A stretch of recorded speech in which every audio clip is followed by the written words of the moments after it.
time to check out my worms. So let's see what's going on. This is my red wigglers and blues, as you probably already know. I'm going to tell you a secret on how to increase your worm population. You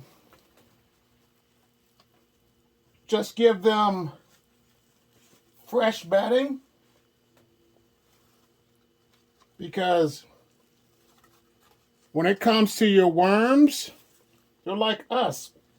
You need elbow room if you want to multiply. You don't want to be all caught up into a worm, caught up with somebody all next to you. And the average person needs about 30 inches all around to be comfortable. So that's a good way to make your worms multiply, by giving them fresh bedding. And you should change your bedding at least every 3 to 6 months. And that way you have healthy worms. So I'm going to throw some more bedding in here.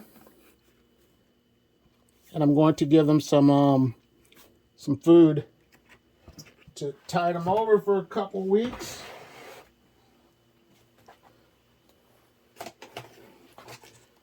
So what I'm going to give them is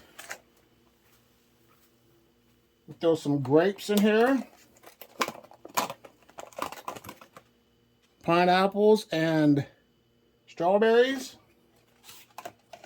And they'll also get some honeydew melon.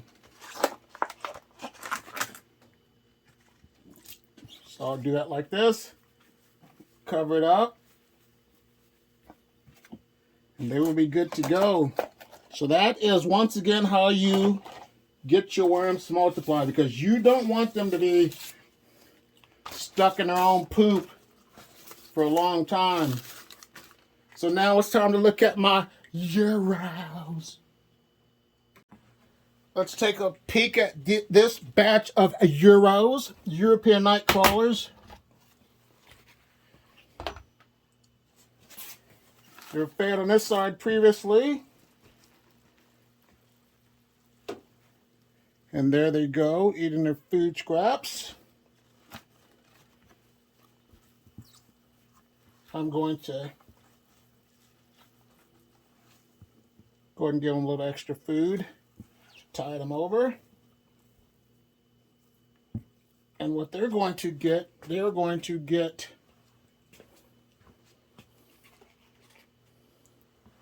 some pineapples. You put a little bedding down.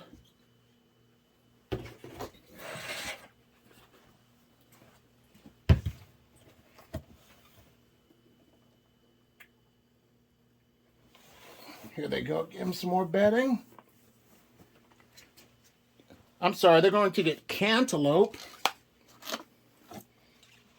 some kiwi, and strawberries.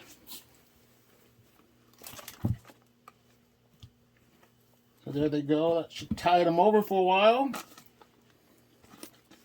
Make sure I cover it up with some more bedding.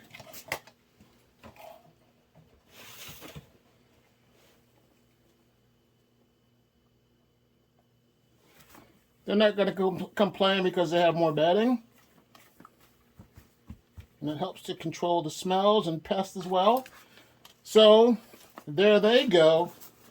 Now it's time to look at another worm bin with the Euros. Once again, this was the worm bin where the Euros tried to get out of the worm bin. Let me pre-open my snacks for them before I forget. But we'll open it up and see how it looks.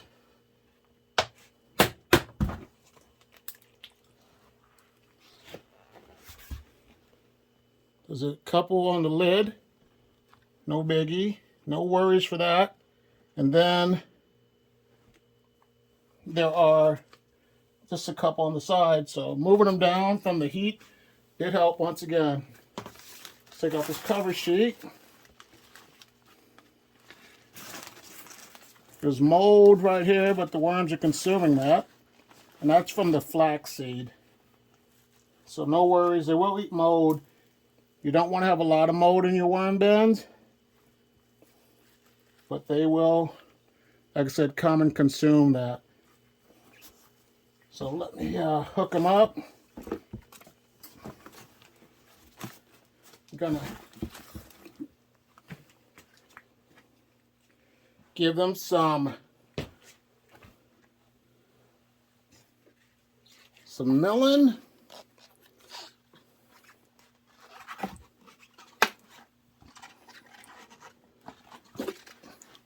And some kiwi.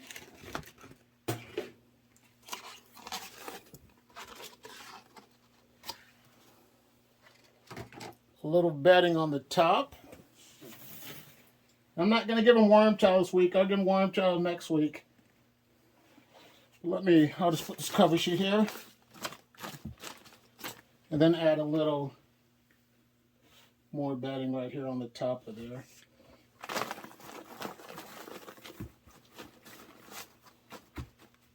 And that's going to work for them. So now it's time to look at my diversity and inclusion worm bin. The diversity and inclusion worm bin once again has red wiggers, blues, and European night crawlers. And we talked about why I think this bin is the best. And I think my opinion is, once again, it's because there's a variety of worms. And they work all different layers of the soil in this worm bin. So that's what I definitely, once again, like about the diversity and inclusion worm bin.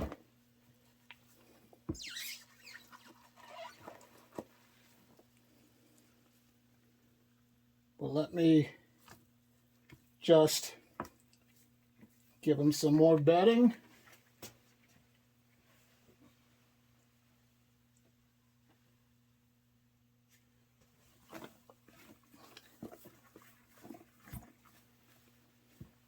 And some more food. And they are going to get some kiwi and cantaloupe.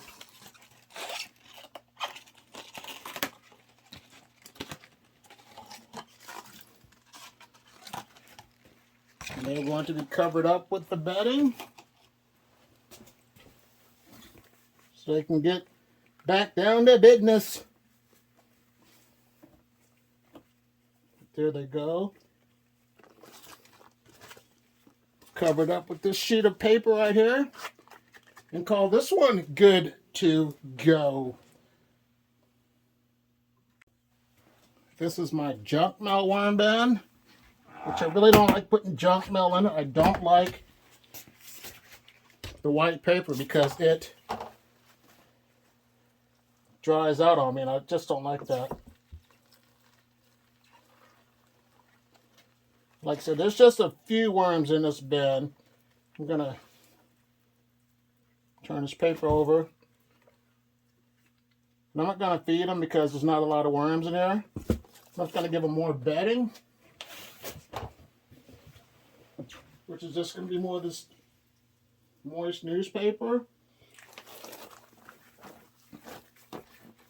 So that way they'll have a little bit something with more fiber to eat. Don't really know if newspaper has fiber, but I'm just going to stick to that story. And call this one good to go.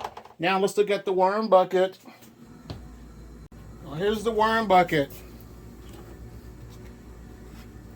I've heard that someone purchased the worm bucket and they ordered worms, but their worms were dead before the worm bucket arrived.